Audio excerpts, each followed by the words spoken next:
love Mondays with Mike Heller.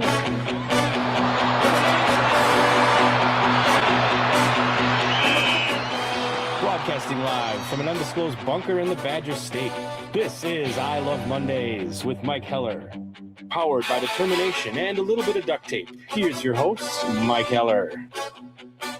So here we go in on a Superfan Tuesday, and I got a Superfan sitting next to me. We'll bring him into the mix here in a couple of minutes. Let me tell you a little bit about my Monday. I love Mondays, thus the name of the show. I loved this Monday a little bit more than any other Monday I've had other than Fantasy Camp Monday earlier this year. Why? Because I was at the ballpark. There's no place I would rather be in sports than at a big league ballpark hours before a game.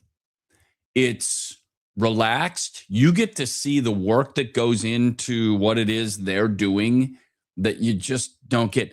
Watching Matt Erickson work with Luis Rengifo and work with Bryce Terang and work with Joey Ortiz right out in front of the dugout, watching the little drills they do at 2:30 in the afternoon, and watching William Contreras yesterday in the cage at 2:45 in the afternoon, and he was in there for 30 minutes on the field in the cage. He was in a sweatsuit taking extra BP. I mean, the workload that goes into it, watching how they go about their business, it's not like you and I did when you'd show up an hour before game time to do warm-ups and get ready for the game. These guys are there 6 and 7 hours before first pitch. And watching that work is, for me, because I love this game, the game of baseball, probably a little bit more than some of the others. And I understand, at least to a certain level, some of it. That was really cool. But the best part of it is I'm standing in front of the Brewers dugout watching this work being done from Matt Erickson, who was an Appleton West product. I played against his dad. He was the coach at Appleton West, and we all wanted to play for Bruce, even though I went to Appleton East. God rest his soul, Bill Radke was our coach. We all wanted to play for Coach Erickson. There were no two ways about it. So when I was playing high school and Legion ball, Matty Erickson was the bat boy on the other side. We all kind of wanted to play for them. So watching him do his work was really cool. Part two, then I'm getting to visit with Stephen Watson and, all of my Brewers reporters, Dave Gasper, Hunter Baumgart, Spencer was there saying hey to McCalvy and Rosiak, which I didn't go out to spring training this year for lots of reasons, but usually I get to hang with them and seeing them for the first time, Mike Vassallo, Andrew Grumman. I was there on Sunday, but I didn't go up into the press box. And then I'm visiting with those guys, and then it ends up being time to go into Pat Murphy's office. And it's a little crowded yesterday because it was a work day, right? All media is there on Monday because TV stations are there on a home game, and it's Murph's availability in the clubhouse in his office is at 3:30. So going into his office, and then, he'll look around the room because it was a pretty crowded room yesterday, and he sees, who he hasn't seen. So he looks at me and he goes, "First time here this year." Yeah. Good to see you, Murph. And he did it with 2 or 3 other guys. And then you go around and went through the process. And half of it is kind of bullshit, and half of it is really kind of game stuff. I asked him about ABS. We're going to get into that here in a minute. Obviously, there were questions about the signing, which he couldn't talk about with Cooper Pratt because it wasn't official. I don't think it's still official from the Brewers' perspective. The rumors are out there. They're going to do it with Cooper Pratt, which is an interesting conversation. But he couldn't really much talk about that. But, getting into how they manage their defense, and really interesting conversation. Then you go right back out, out the tunnel and into the dugout, which is kind of surreal for me, walking up that tunnel from the Brewers clubhouse and into the dugout, which these guys who cover it every day, it's just part of what they do. But that's never going to not be super cool for me to walk up the tunnel from the clubhouse into the ballpark, because all I ever dreamed of as a kid was doing that with a uniform on. Now I'm doing it with gear, with regular clothes on, but it's still pretty fucking cool, right? So we get out there again, and now I'm visiting. Rock showed up, Bill Schroeder, and I'm standing there talking to him for 25 minutes about life, a little bit about baseball, but mainly about life. And then Matt Arnold walks over, and I sit and talk to Matt Arnold. Again, not about baseball, but just about stuff. That's why that kind of a day is so cool for me. Then when that finishes, and this isn't, I'm just telling you what makes me happy. Because then we go up to the press box, and Rock said, make sure you come in and say hi to Lev. And so I go stand in and sit with those guys for 25 minutes at 5:30, 5:15, whatever time it was, and just BS with them. Again, not about the Brewers, but a little bit about fantasy camp, because Lev did it a year ago, Jeff Levering, and I just did it this year. So a little bit about that, telling stories about what goes on there. I was telling a Jerry Augustine story, and then he showed up later last night, and that was fun to visit with him too. But it was just one of those days where I kind of pinch myself. I have a get-to job. I get to do this. I work for me, but I get to do stuff like that. And it's just special.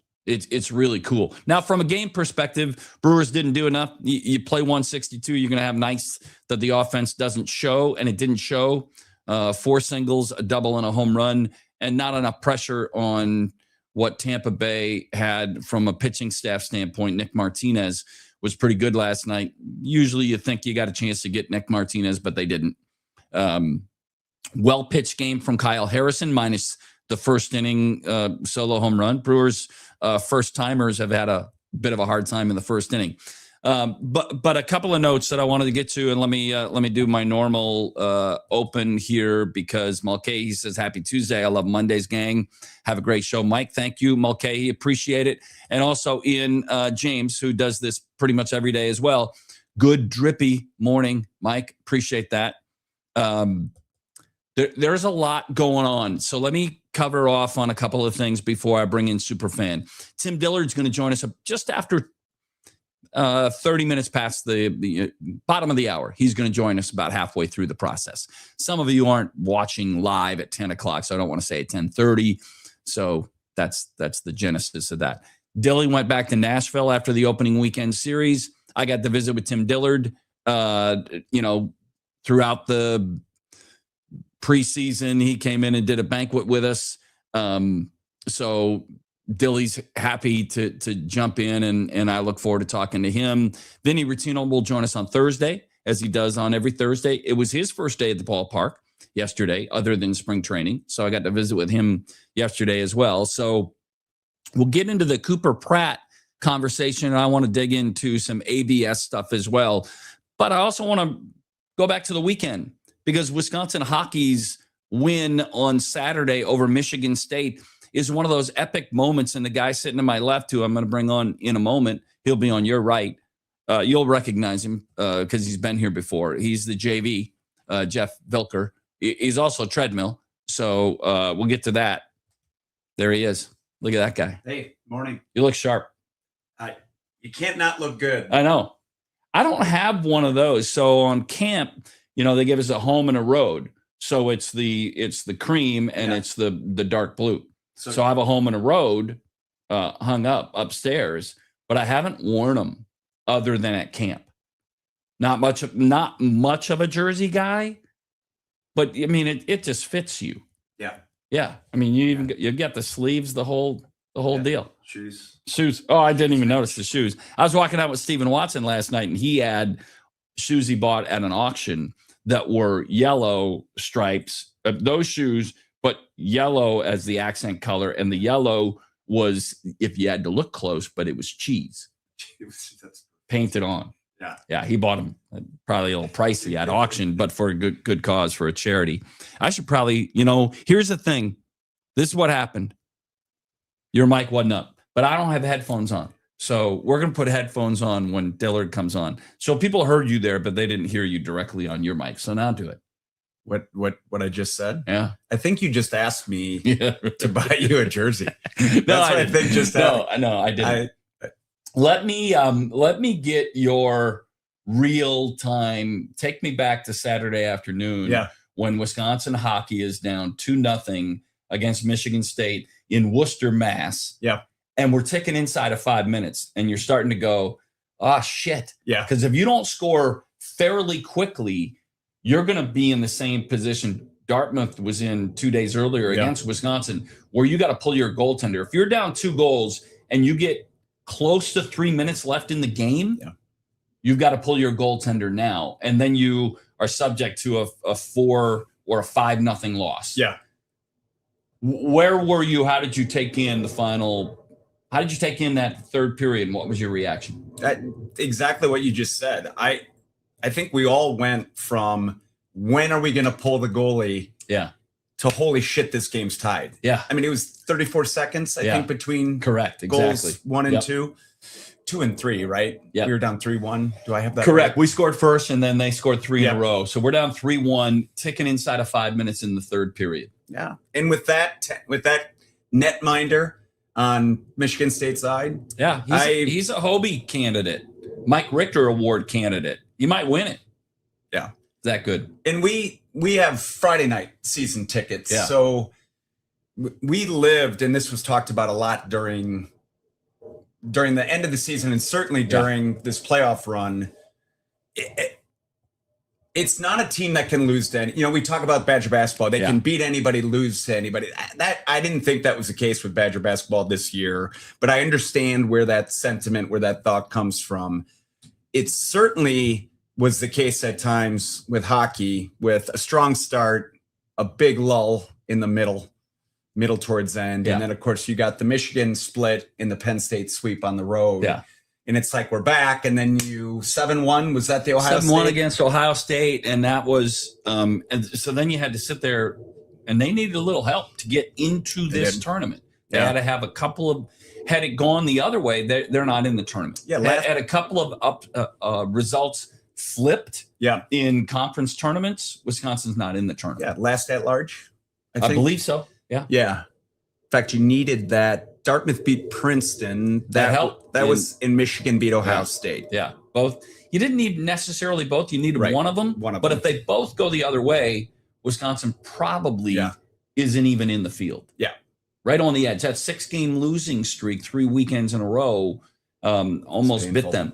But, I said this to Brian Posick, who was nice enough to come on yesterday. I said the beauty of how that happened is it wasn't tic-tac-toe. It wasn't, this beautiful goal. It was hard hat goals. Yeah. It was lunch pail goals. It is frenetic, buzz the net, get the puck in there, work hard, find, and then get a bounce. Yeah. And they got 2 bounces. They got 2. They got some Gracie goals. 8. I think they outshot them 18-5 in the third. they were killing it on opportunities. Yep. But I didn't play hockey, but I've watched enough of it. They were greasy. They were hard working, hard hat goals. Yeah. Yeah. And I haven't pulled the season stats yet, but we were at enough games where we significantly outshot teams without finding the back of the net. And that has been my only concern with this team. It hasn't been the goalkeeper, although Hauser is showing up right now. And I hope he can keep it rolling. He's young.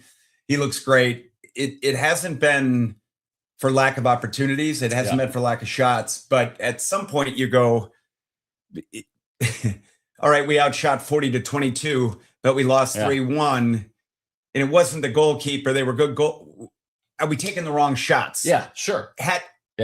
I too didn't play hockey. So I've asked a lot of friends that did, or that have been following the game closer than I have. I'm like, is there a we can't close dynamic that can happen with the team? And they're like, nah, it's kind of not. Yeah. The sample size seems large. It's not large enough to suggest it's structural. Yeah. It's just shitty luck. Yeah. And then thankfully that that went our way on Saturday. Dexheimer's, the finish in overtime again. That's a fortunate goal, right? I mean, Wisconsin gave up an unfortunate goal early that fluttered, and the goaltender kind of ducked and couldn't see it. Yeah. And then Wisconsin's game winner. Mike Hastings was on a morning radio show earlier today that I heard, and he said our view from where Dex is, we could see the net. Yeah. So he said when it came off the stick, I thought he said it had a chance because I could see the net and I could tell the goalie he was obstructed. Yeah. And the puck took it clipped off of one of their sticks. Yeah. And fluttered higher, and the goalie didn't know where it was. And then the next thing you know, it's in the net. Hockey can be a lucky sport. I think of all the sports we watch, sometimes you'll see a shot in basketball that tips around the rim 3 times and goes in, and you feel like, but it's also a really good shot. In hockey, there can be really good shots. That shot wasn't intended to go in clean. Yeah. It's a shot that you throw at the net and see what happens. Yep. And what happened is the goalie couldn't see it. Yeah. Right. And that's one of the vagaries of hockey. It doesn't happen that way very often in other sports. But what a joy. And they haven't been there in such a long time. Mike Hastings is going to go now to his 3rd Frozen Four, but his first with Wisconsin, his others were at Minnesota State. Mm-hmm. And Posick his call was fantastic because it's real. I mean, it's genuine emotion, and you could feel it because he hadn't said it in a long time. Yeah. And going to the Frozen Four. And I don't know what's going to happen in Vegas. They don't go till they'll leave, I believe, next Tuesday and play next Thursday. Yeah. So, damn. So cool, huh? It's awesome. And how about this? The 4 teams that are there represent the most national championships in the history of the game. And it's almost a WCHA Final Four. Almost. Yeah. And I still miss that league. All right. So what do you think of the ABS? We've had about 10 days. No, not 10 days. We've had almost a week's worth of games. Plus you saw it in spring training. And you didn't see it in the WBC, right? Yeah. It doesn't exist. Your reaction to ABS in Major League Baseball for the Brewers 4 games. Yeah. I would back up a second. It was interesting just to learn how every player gets measured. Yeah. Which in the morning. Yeah. Which is phenomenal. There's a great video of it where the guy's sketching out the rules of it. And it was really fun to watch. So that was interesting. Any baseball fan could talk about this topic until we're blue in the face. Yeah. So I don't want to go too much down the rabbit hole on that. Part of what makes the game great, obviously, is the tradition. And it is the more art than science at times. And that certainly would be the human factor that is an umpire. Yeah. But man, and it seems like the last couple seasons more so than any others, we've been on the wrong end of some of those calls. Yeah. So I'm excited to have the opportunity for our team to get justice in those cases. Yeah. I just don't want it to. I mean, one of the best change to baseball was the timer on the pitch clock and the timer for the hitter and the pitcher to speed up the process. Fantastic. Taking away the shift. I'm a big fan of playing more traditional position-driven baseball. I loved those 2 moves.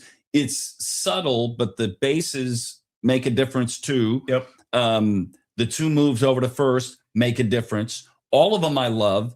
I like the runner at second base in the 10th inning. Yep. A lot of people don't. A lot of baseball purists don't. But every other sport changes their rules in overtime in the regular season compared to the playoffs. Yep. Because it's a grind. 82 games is a grind for the NBA. Hockey, they change their rules, and the NFL does, and baseball does. My sister Peggy, who's a kind of a baseball geek, she asked me on Sunday, texted me, "What do you think?" And I could tell she was fishing because I don't think I could tell by her text that she doesn't like it. Mm-hmm. And I said, I love it. And she was very disappointed. But I asked this of Murph yesterday I said, how do you think you guys have managed and your players, the ABS through the opening weekend. He goes, not very good. We got to figure this out. Yeah. We're not doing a good enough job. He goes, I don't know that anybody is. We're all kind of learning it as we go, but he didn't expound further. And I would ask him, I would like to hear him expound further, maybe after a month. Yeah. But I like it. They are, minute. Some of the, like a ball, called the ball that is a strike with, just the seam touching the edge of the zone. I'm sure players don't love it, but I've always argued this, Jeff, when it comes to replay. Yeah. Are you really going to bitch about the idea that they got it right? Right? Because in football, when they go to video replay, there's a lot of subjectivity to it. When did the ball come out? Where was the ball when his knee hit? It's not absolute because there's a lot of asses and elbows in the way on the video. And this is clean. It's like a line call in tennis. And I have no issue with it. And I wonder, like I even said to Chuck Freeman was sitting next to me in the booth last night. He doesn't like it. I said, I just never understand how people can be upset when they actually get it right. Get it right. Well, what are you pissed off about? Yeah. That they got it right? Yeah. That's my argument with Zabin for all these years. But he has an argument in football because there's still so much subjectivity to it. But with this, what can you be pissed off about? Yeah. It's absolute if you trust the technology. It's either a strike or a ball. Yeah. So here I have two questions. I'm going to start with the one I believe to be more interesting. Is this going to drive more swings from hitters? Are hitters not, and what I mean by that is if a hitter was going to, it looks tight, it looks close, I'm going to lay off of it and hope I get the right call. Now knowing that they could get burned by that, is it going to drive different hitter behavior? Okay, so I would think it does later in the game if you don't have challenges left. Yeah. Right? So you've got to protect your two challenges. So you get them wrong, they're gone. Yeah. You can have 11-9 challenges if you get them all right. Yeah. Terang's at bat Sunday in the 8th. Was it Sunday in the 8th? Sunday in the 9th. He had a called strike 3 that he challenged, and it was a ball. The really good hitters, really good hitters are going to understand, and it won't change their at bat in the 4th inning, but it'll change their at bat in the 8th and 9th inning when it matters. Yeah. In a 7-1 game, it won't matter. And in the 4th inning, it's not going to matter unless the bases are loaded and there's 2 outs in the 4th inning and it's a 3-2 pitch and Terang takes one or Frelick takes one and it's called a strike and he goes, and we go there. It is a game-changing moment. Here, let me give you some stats from the opening weekend only. 175 total challenges. 94 were overturned, 81 confirmed. Wow. So you're talking about a 58%-ish getting overturned. So the umpire is right. More than half of these borderline catchers had a 64% overturn rate. Okay. So the catcher gets it. He's got the best view. He's got the umpire's view. Yep. 92 attempts and 64% were overturned. Batters, not as good. Only a 42% rate on getting it right. And the pitchers, they're only 5 attempts. So that's a manager that says to that pitcher, I don't know, it might have been Verlander, somebody who's been around forever. Yeah. Because they're not giving that to Kyle Harrison or Brandon Sproat. They're not giving it to Aaron Ashby. Yeah. Yeah. Pitchers, I think in Milwaukee are, maybe Woody, who goes tonight, but only a 40% overturn rate on their 5 attempts from the mound. So those are the numbers through the opening weekend. Yeah. Interesting. I would never would have guessed that. I would have guessed much closer to a 75. Mostly because I would think you win challenge unless. Well, the catcher is the one that's doing it, and the hitters are getting it wrong. Even there, 40% of the time, the hitters got it right. It's worth it. I like it. I heard Dan Patrick earlier today say that he thinks next year it'll be full robo calls. Every pitch. Home plate umpire is there. because there are going to be, plays at the plate and fair ball, foul ball stuff. But he thinks every call next year is going to be roboed, ABS. Again, now I would go back. I don't want to be hypocritical. Yeah. So I would go back and say, I'm okay with it because if it's right, it's right. Yeah. I mean, all the line calls in tennis are made by the line judges. Yeah. You have to challenge it. I like the challenge system because I like the flow of the game. Yeah. But if you went all robo, there'd be full flow. In fact, nothing would get challenged. Yeah. Because it's already being robo called. So the ump gets the confirmed call in their ear, and they correct make the audible call based on what they because hear. you got to see it on the field. So it wouldn't feel as synthetic as it would be, or that's interesting. Yeah. We're going to bring in Tim Dillard in about 7 or 8 minutes. Well, let me dovetail into something else real quick. The Bucks got eliminated from playoff contention, and it was like the tree in the forest. Like I didn't hear it. Mm-hmm. It didn't matter.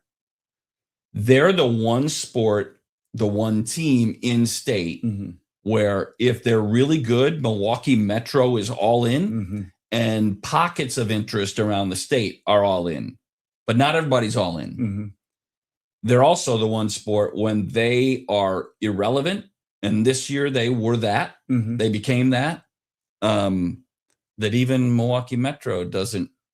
They're not. There are passionate fans. I don't want to deny that. Yeah.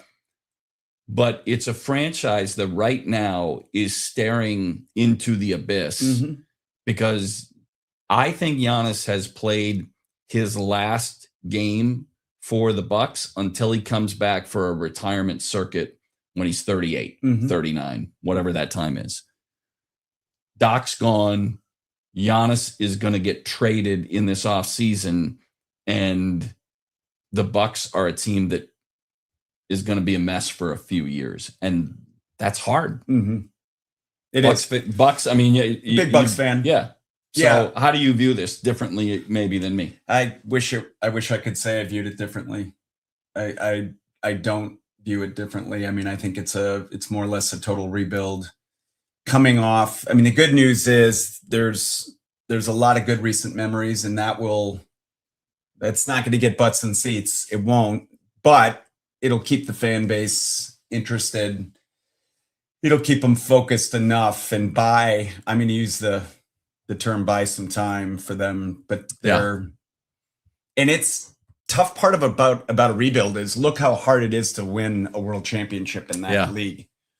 It's so difficult. It often takes 3 legs of the stool and not just any 3 legs, right? So we obviously caught lightning in the bottle with guys like Drew Holiday just being in Middleton, being tremendous support players to Giannis at the time and others, but so you're like, well, now we need a replacement superstar. We need supporting. And I don't know that ownership has proven some high conviction and commitment and throwing some money around, but not like other ownership groups. So I think it's tougher. I think it goes without saying it's harder to rebuild in Milwaukee than it is to rebuild in LA or a larger market. I want to we'll get Tim Dillard will be checking in here shortly, but we did a I Love Mondays bracket challenge. Crazy. What? You're not flexing on no, us. I'm not. No, I'm not. I mean, because neither one of us. I wanna well, listen, I'm better than you think I am. You haven't checked that lately. Last place in this, and she was in the top 5 after the opening weekend. My lovely captain, Kari's in last place. She beat out Cece. I mean, Cece had the basement second to last place is Courtney Corning, super fan Tuesday, super sub Courtney Corning. Now he's not hearing this because he's on a golf course super somewhere. Sub. Yeah, he's definitely a super sub. He's absolutely. I mean, I hope his employer does not watch this. He's been eliminated from contention. He is in next to last place. He's in 43rd of 44. Kari's the only one saving him because that's who she is. She gives and she gives and she gives. Exactly. So that's page 2. Like, who else is on here that I want to? Ben Bano, who helps to produce this show. He's in 36th place. So I'm just bringing up a couple of. You didn't have UConn in the 4s, did you? What? Did you have UConn? Do you have UConn in the 4s? I'll get there. You're really Nick Bruzewitz, my boy Nick Bruzewitz is on page 2. He's in 28th place. You're dragging this out. Huh? What are you talking about? What place are you in, Heller? Just tell the audience. I'm just trying to go through other people that I specifically know. You're the last name on page 1. All right. Well, I'm a page 1 guy. You're 25th place. 25 Disgusting. out of 44. So you're in the lower half of the field. Now I scroll up. I keep scrolling up. Gosh, I haven't seen my name yet. I still scroll up. My buddy John Sigmund's in 10th place with 80 points. Oh, there I am. 5th place at 87. Let me take you through my Sunday a little bit. I hate Duke. Mm-hmm. I hate Duke. Yep, we share that. Yeah. But my Final Four was Illinois, Michigan, Arizona, and Duke. Oh, you did have Duke over. Okay. So that fucking shot. Wasn't the shot, it was the pass. The shot was wide open. It was logo, but the shot that turnover was ridiculous. What are you doing, kid? It would have been a 1-1. If Duke just holds on, now they gave away a 19-point win. Now, I did this yesterday with Butchie. I'm kind of I don't like the coach speak, player speak. Well, that one play didn't cost us the game. Well, hell yes, it did. It did. I know you gave away a 19-point lead. Right. Like, you gave them 20 points off turnovers. Your missteps the entire second half. I could go through the litany of the plays that led to the Packers' loss to Seattle in 2014. Yeah. Oh boy, but they lost the game because Brandon Bostic didn't catch the onside kick. There were a litany of reasons why the Packers lost the game in Chicago at the end of the year. A ton of things. But if Romeo Doubs fields the onside kick, the Packers win. Yep. So I don't like it, and I get that it's coach speak, and I understand it, that yes, that one play, but yeah, the one play did cost you the game. That cost me my bracket. All right, because I'm going to win this damn thing. I'm going to win this thing. You have Arizona winning it all. I might not have won it because those games were worth 8 points. You are a chalk guy. I was, because that's the way I'm smart enough to figure out that the tournament has moved to chalk now. Yeah. So a dude by the name of Mickey Katz. Now, Mickey's going to be a super fan guest if he wins the deal. He's got Arizona. Good for you, Mickey. Lucas, I think, will win if Michigan wins the tournament. Yeah, because he'll jump. Yep. And Mickey's going to win if Arizona wins the tournament. And I can't pick up ground on Mickey because I got Arizona winning the tournament. Yeah. And I have Arizona playing Duke. So I'm out. I'm going to finish in the top 10 because that's where I should be. Always. But I mean, you're going to probably finish on page 2. I needed Nebraska, and I was close on that. I had Nebraska in the 4s. Yeah. Which is ridiculous, and it was informed by what they did to us earlier in the season. But they were certainly playing well enough to get to that Illinois game. And I didn't celebrate. I should have celebrated. I was the opposite because my personal pride got in the way. My competitive pride got in the way. Yeah. Because we came home from the Brewer game. Kari and I got here and we listened to it on the way back, listened to Duke give away the lead. And normally I would have been rejoicing, but I have them in my Final Four. And I was going to have the Final Four all correct. And then Jackson comes up and we see the game winner, and he and Kari both like, wow. And I'm sitting in my chair going, fuck. Son of a. And Jackson goes like, Mike, I said I had Duke in the Final Four, Jax. This sucks. This is the only time I can remember rooting for Duke. No, you're doing it. You're doing it right. I mean, you got to be. It's bracket first, hate Duke second. I am. Maybe you should have just picked UConn. Sometimes too competitive. Oh, shoot. I was wondering why Dilly wasn't checking in but what I sent him, he's getting an error code.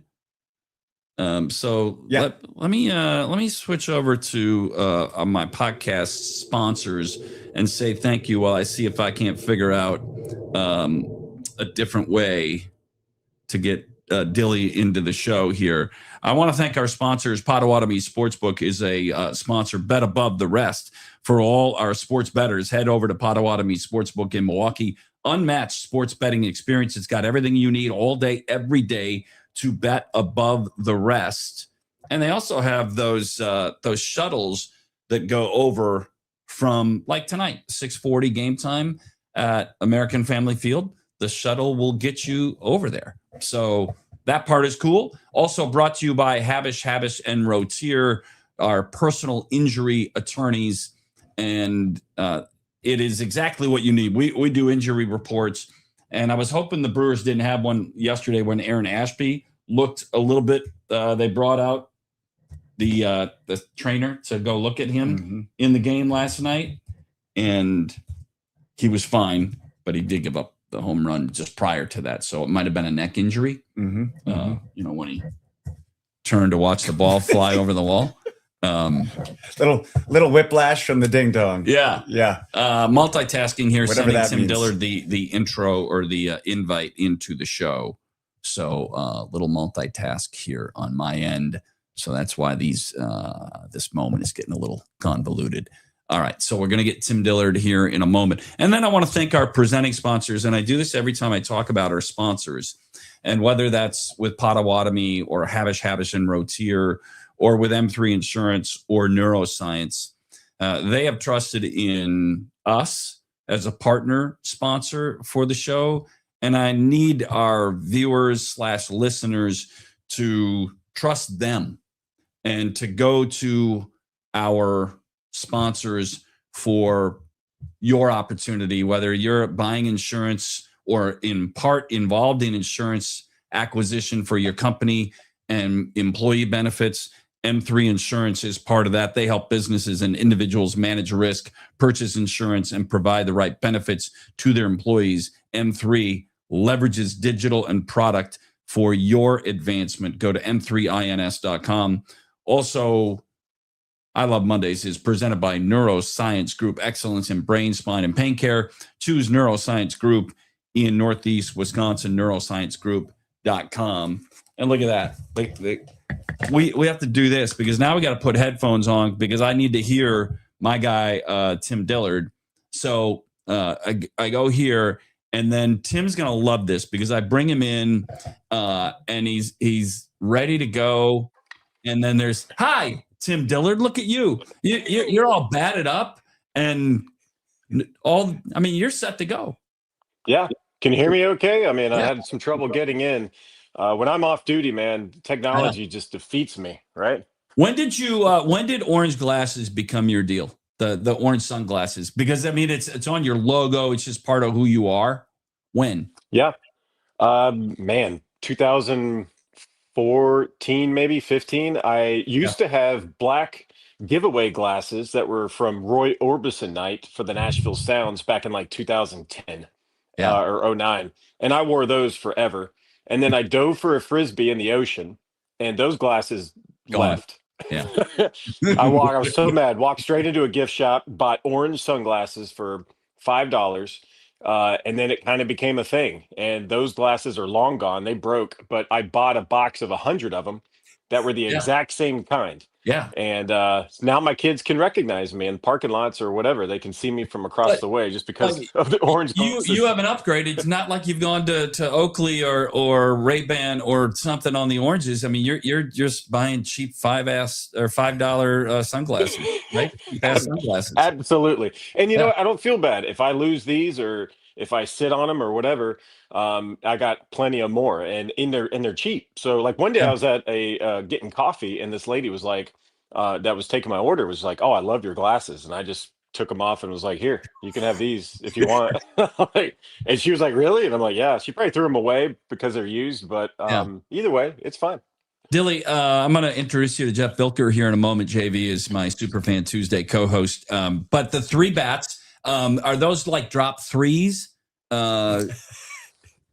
I mean, two of them. Yeah, I'm holding 3 bats. Well, this is I just found this one. This is my son's. It's a wiffle ball bat. He stands in front of the TV, watches Brewers games, and mimics swings. So I don't really is what it don't looks really like. need that one. And these 2 bats from in 2019, I tweeted a bunch of bat companies and said, would they be interested in sending a pitcher a bunch of bats so we could play Pepper? You know, the game Pepper, where you're just kind of playing. Anyway, it became a thing. Me and the teammates would get out there before practice every day for the whole season, and we would play Pepper, which I think is the quintessentially biggest thing you can do to be good at baseball, because it teaches you pretty much all the fundamentals that you need in one simple game that doesn't take a lot of room, doesn't take up a lot of people. And so a lot of bat companies sent me bats, and it all had a Pepper theme. So this one right here is Iron Man theme. It's the Pepper Potts bat. That's from yeah, and then let's see. This one right here is from Birdman. This one is the Pepper Brooks. Pep, what you got there? That's from that is fantastic. Dodgeball. So I got another one too. Let's see. I got I don't know. I ended up getting 15 bats. This one here is a Sergeant Pepper's Lonely Hearts Club bat. Oh, I love that. That's awesome. All Pepper driven, and yet all these big league and minor league clubs have on their back fences, and behind home plate, no Pepper. They used to. Yeah, that's what. You go, you do. They do, and it means you go out there to the outfield, right? Because they don't want to wear out the grass. Yeah. I mean, that's the deal.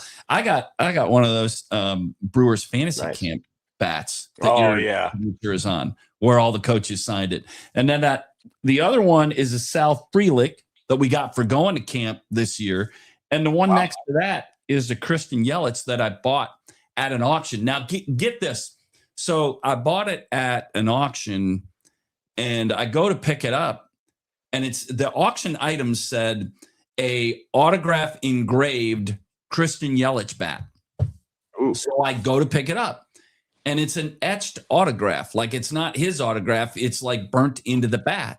Yeah, like a stamp.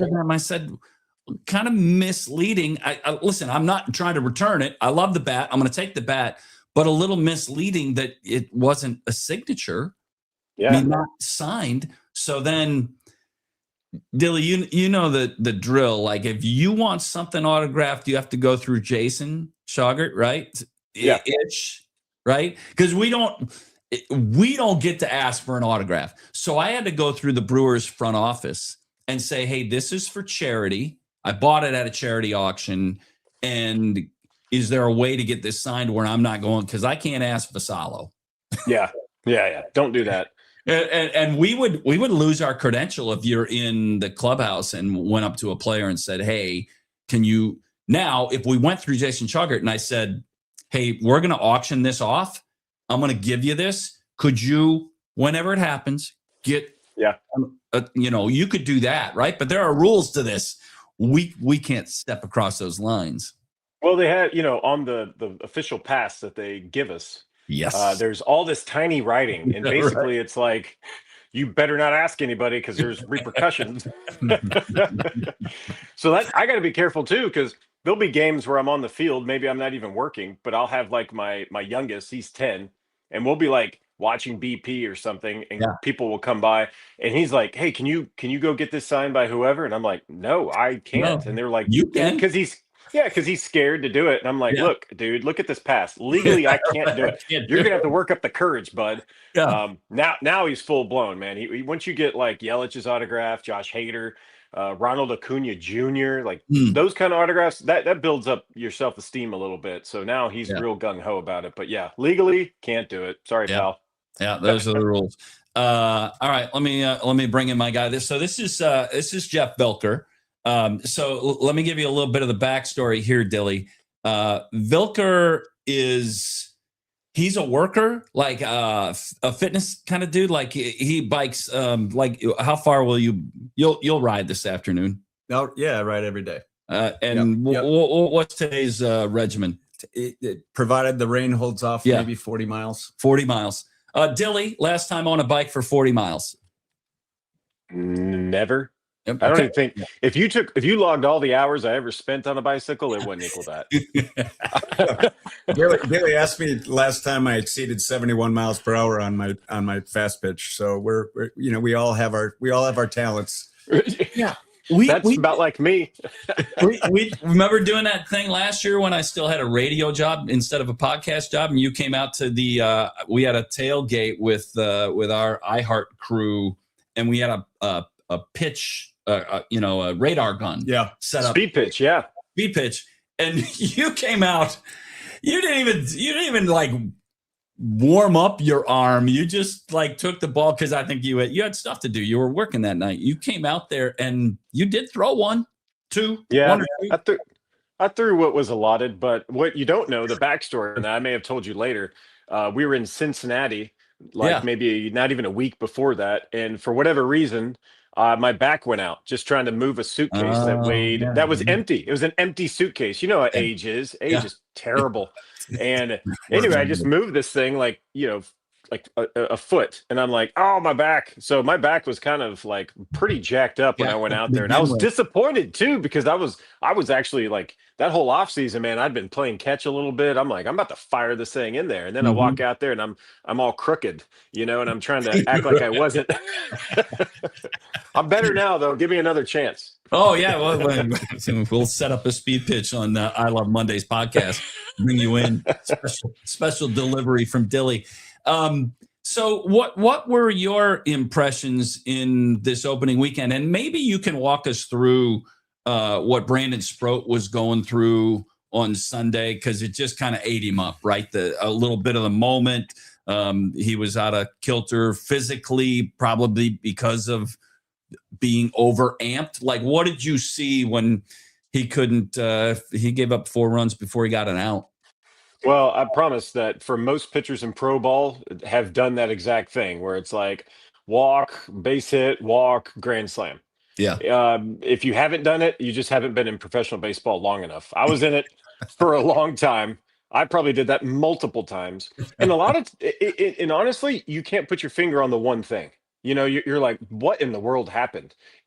And a lot of it has to do with you're building it up in your mind. Oh, this is it. This is my chance. You could be like, it's fresh start. This team went and got me. They want me to do this. You could point it at so many different directions, or you can go out there and go, I had my best stuff ever, and it just didn't work out. Or I'm searching for the adjustment. I can't figure it out. This isn't uncommon. Honestly, it happens a lot. It's just when it's in the big leagues, especially, first week of the season, first start, it gets amplified to the nth degree. But that was not his game. If you look at Sproat and what he has accomplished, this guy keeps the ball down in the zone. We saw it all spring. He only allowed 1 home run every 16 innings last year in 2025 between AAA and the big league. So, I mean, this guy was way out of his element and probably couldn't put his finger on like, hey, why can't I correct this? But what happens is what's great about it is he's going to be so ready for the next start. He's going to be so, just confident, because he's like, I just had, probably his worst outing of his career at any level. It has a chance to do, go back out there. A lot of guys don't get that chance. Say he's pitching for the Yankees or something, and he walks out there and does that. He's gone. Goodbye. We're going to go find somebody else. Brewers know he's good. They brought him in for a reason. And I think that's probably the message that Chris Hook and Pat Murphy are going to give him. Like, dude, it's fine. And the team picked him up. That's the ultimate amazing thing. If you blow it for the game and the team picks you up, and then you're in that hallway, which Craig Kashan and I walked by in the hallway, so he's first one to high five everybody. I love it. Be that guy. Be like, hey, I dropped the ball this time. But guys don't care. They love picking each other up, and so it's going to be his chance to pick up the team next time. JV and I were talking about, do you mind if I go JV on you? I know Courtney does it derogatory because he like, you're the JV. Junior varsity. Yeah, it's tough. Yeah. The legend grows. Yeah. Are you okay with that nickname, or is that derogatory to you? Call me whatever you want to call me, Mike. Treadmill. So Treadmill and I were talking earlier about the ABS. So and here's my bottom line on it is that I don't know how a hitter or a pitcher or a catcher can be bothered when they go to the ABS and it's like a line call in tennis. It's either a strike or it's a ball. There's no subjectivity to it. You're a pitcher, but prior to being a pitcher, not a lot of people know this, you were a hitter. I mean, you were a player before you became a pitcher. Catcher and a hitter. Yeah. Well, I was a player too as a pitcher. I mean, pitchers are still players as well. Like they're like part of the punters, game. No, not. No, you know that. Pitcher only. You know I'm not of that mindset. What do you think of ABS 4 games in? Well, I saw it, I don't know, several years ago in AAA. And I'm telling you, I was on the fence because I was like, if this is dragging the game down, I'm not going to like it. But I was in AAA up in the booth. I was with Jeff Hem with the Nashville Sounds, and we're kind of just calling a game, talking about the game. He was giving me his feedback because he had seen it for, half a season or whatever. And I got the gist of it. I was like, okay, I get it. I get it here. And over the last 4 years with the Hawkeye system, MLB has what they think is almost perfected it, if not perfected it, streamlined it. So it's very quick. And it gives that chance for the players to not have an egregious call. So I understand why. I even had a gentleman on Twitter want to know, like, what does this mean? The catcher's role has diminished? And MLBPA and the MLB wanted to make sure it was a partial system, not full ABS. If you go full ABS with robots, you could put a rock behind the plate and just throw to that because it won't matter and it'll look sloppy. It'll look like sloppy baseball. So to have just a couple of chances to challenge, the catcher is still relevant. You can still steal strikes. It's still going to look good and polished. The ABS, though, I'm telling you, I think it's done exactly what it's supposed to do. I am surprised the umpires signed up on this. Yeah. I wouldn't be surprised. And no one's brought this up, but I feel like the umpires may go on strike for this because they're not looking, a lot of them are not looking that great, but it also shows how good the umpires are statistically as well. Were you in the clubhouse when Alphonse Marquez came in and spoke to us at fantasy camp? So he came in during one of the lunch hours. So they brought in Marquez, and I'm sure you've been there. I mean, he's been in the big leagues as an umpire for 25 plus years. He came in and spoke to us during one of the lunches in the clubhouse at fantasy camp.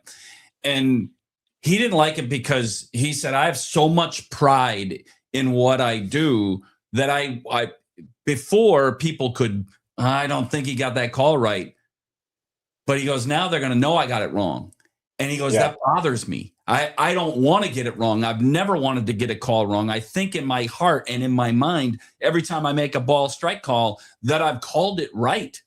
So he goes, now I'm going to be shown, if I'm off, I might be, miss 7 calls in 4 innings and get overturned.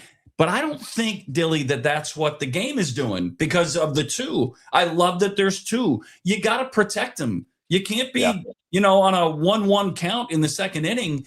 You can't, oh, God, that missed. Boom, go there. Because if you get it wrong, your manager's going to have your ass.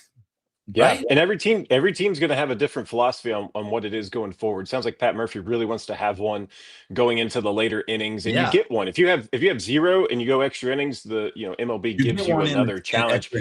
But we were talking about this morning. My wife even said if ABS was around when you were playing, you'd be probably out of challenges in the first batter. I was, as a pitcher, every single pitch you throw that they don't swing, it's a strike. I'm like, come on. And I was fiery like that. I know that we've had interactions. You're like, oh, Tim's funny and goofy. When I'm on the mound, dude, like I have pitted enemies against this batter and sometimes the umpire. And I've apologized to a lot of umpires. There's still a couple dozen out there I never got around to, but I'm kicking dirt. I'm like, dude, are you kidding me? And here's the thing. It used to be kind of a 3D, at least that's what we were led to believe, a 3D box that hovered over the Pentagon. And it maybe letters to right below the knees or just below the letters, just below the knees. And that's what we all had in our brains. And so that's what I pitch to. And I throw a sidearm curveball that clips that front corner and then it's out of the zone.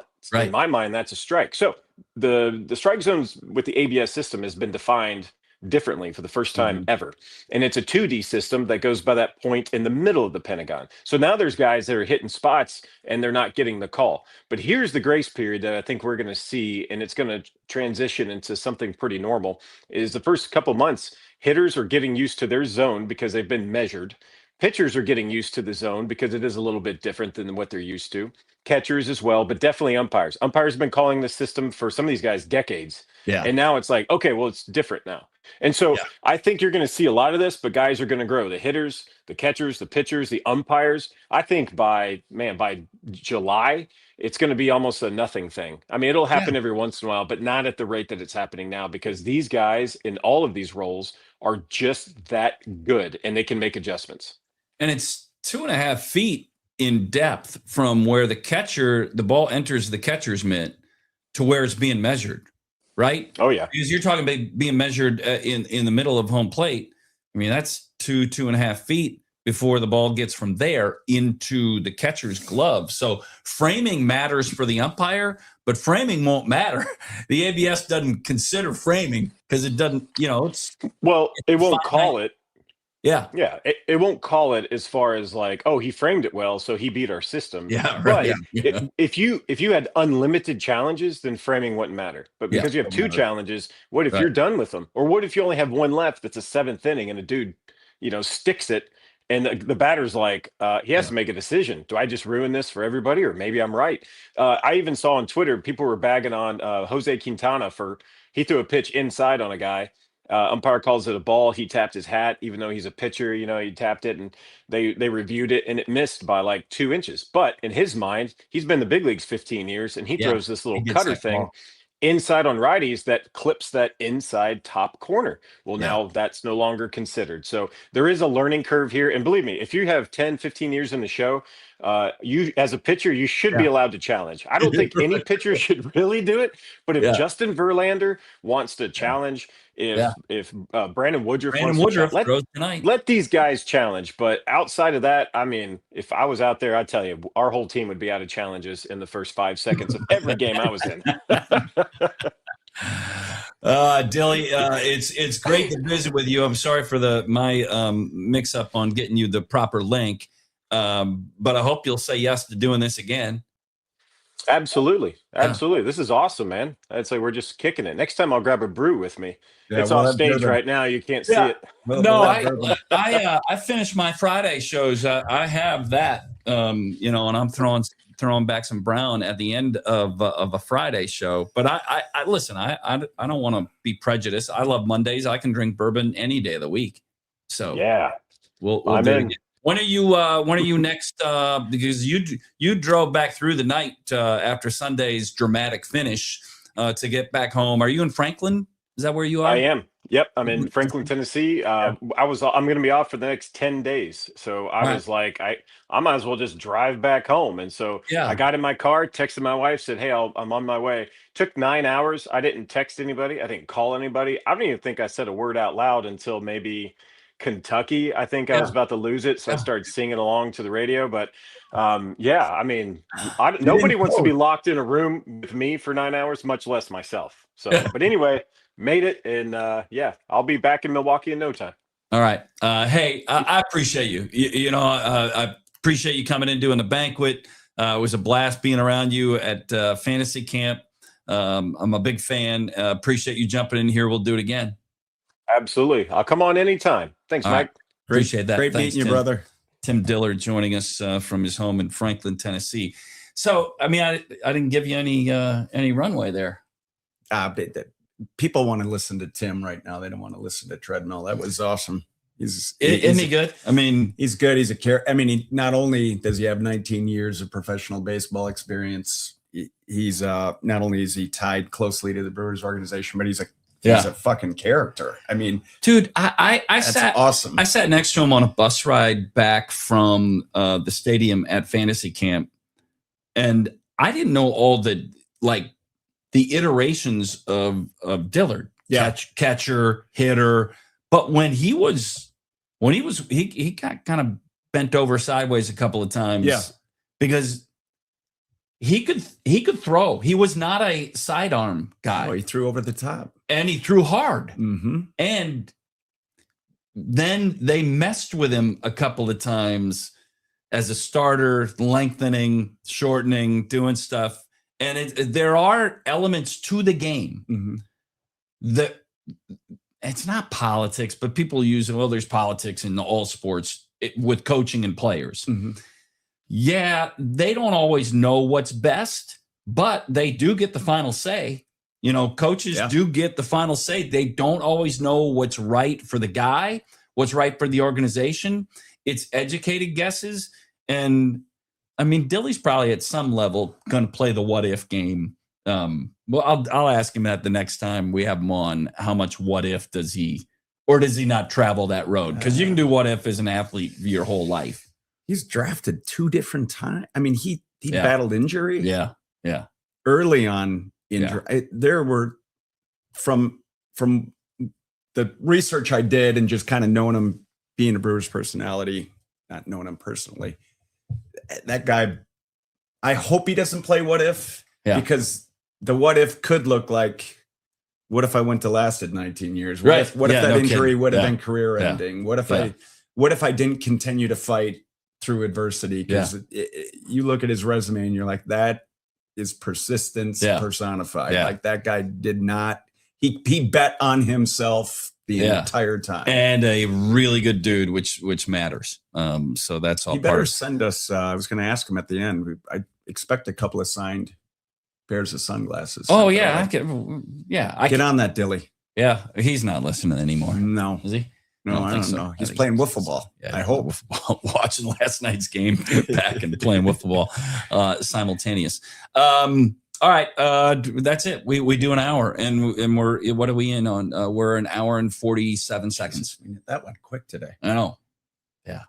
It's good stuff. It is good stuff. Appreciate having you here. We'll do this again next week. We're going to have some calendar issues to work out at the end of the month, but we'll figure those things out. Any parting shots? Anything you prepared that I didn't give you the runway to use? God, I thought I said I had something. You did have something? We're on it. We're there it is. There it is.